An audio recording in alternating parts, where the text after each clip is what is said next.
نحمده ونصلي على رسوله الكريم أما بعد فإن خير الحديث كتاب الله وخير الهدي هدي محمد صلى الله عليه وسلم وشر الأمور محدثاتها وكل محدثة بدعة وكل بدعة ضلالة وكل ضلالة في النار صدق الله العظيم۔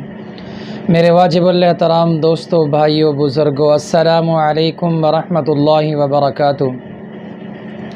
پیارے دوستو، میں امید کرتا ہوں کہ آپ حضرات جہاں بھی ہوں گے خیر خیریت سے ہوں گے، اور اللہ تبارک و تعالی سے دعا کرتا ہوں کہ اللہ تعالی میرے تمام مسلمان بھائیوں کو، بہنوں کو اور بزرگوں کو اپنی حفظ و امان میں رکھے۔ پیارے دوستو، آج ایک نیا وظیفہ لے کر آپ حضرات کی خدمت میں حاضر ہوا ہوں۔ آج کا جو وظیفہ ہے دل کے امراض کو ختم کرنے کا وظیفہ ہے۔ جن بھائیوں کو، بہنوں کو، بزرگوں کو دل کی تکلیف ہے، یا گھر میں کسی بھی بندے کو دل کی تکلیف ہے، دل میں درد رہتا ہے یا دل کی نالیوں کا مسئلہ ہے، تو آپ یہ وظیفہ کریں تو انشاءاللہ اللہ تبارک و تعالی اس وظیفے کی برکت سے دل کی تمام بیماریاں ختم فرما دیں گے۔ پیارے دوستو، ابھی چلتے ہیں وظیفے کی طرف۔ کون سا وظیفہ ہے جس کو آپ نے دل کی تکلیف کے لیے پڑھنا ہے؟ سب سے پہلے آپ نے کوشش کرنی ہے کہ نماز پنجگانہ ادا کرنی ہے، اور فجر کی نماز کے بعد آپ نے آدھا گلاس پانی لینا ہے۔ اول و آخر تین مرتبہ درود ابراہیمی پڑھنا ہے۔ جو نماز والا درود پاک ہے، آپ نے تین مرتبہ درود پڑھنا ہے، نماز والا درود ابراہیمی جس کو بولتے ہیں۔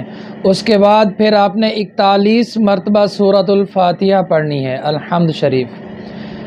پھر 41 مرتبہ سورۃ الاخلاص پڑھنی ہے، قل هو اللہ احد۔ سورہ فاتحہ کو بھی مکمل پڑھنا ہے 41 مرتبہ۔ پہلی مرتبہ جب آپ شروع کریں تو بسم اللہ الرحمن الرحیم پڑھیں، پھر سورہ فاتحہ 41 مرتبہ پڑھیں۔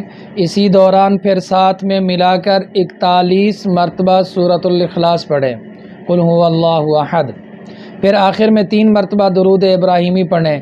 جو پانی کا آدھا گلاس آپ کے سامنے رکھا ہوا ہے، پھر آپ اس پانی کے اوپر پھونک مار کے، جو بھی مریض ہے ہر نماز کے ٹائم تھوڑا تھوڑا پانی، 2 گھونٹ پانی کے دوسرے پانی میں مکس کر کے آپ اس مریض کو پلا سکتے ہیں۔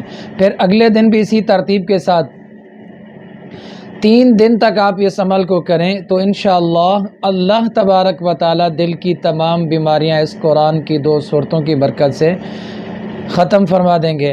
اور اللہ تبارک و تعالی سے میری دعا ہے کہ اللہ تعالی تمام بیماروں کو شفائے کاملہ عاجلہ عطا فرمائے۔ اللہ تبارک و تعالی سے میری دعا ہے کہ جتنا مسلمان اس دنیا سے رخصت ہو چکے ہیں، اللہ تعالیٰ ان تمام کی مغفرت فرمائے۔ اللہ تبارک و تعالی سے میری دعا ہے کہ جتنا مسلمان بے اولاد ہیں، اللہ تعالیٰ ان تمام کو نیک صالح نرینہ اولاد عطا فرمائے۔ پیارے دوستو، اپنی دعاؤں میں یاد رکھنا۔ والسلام۔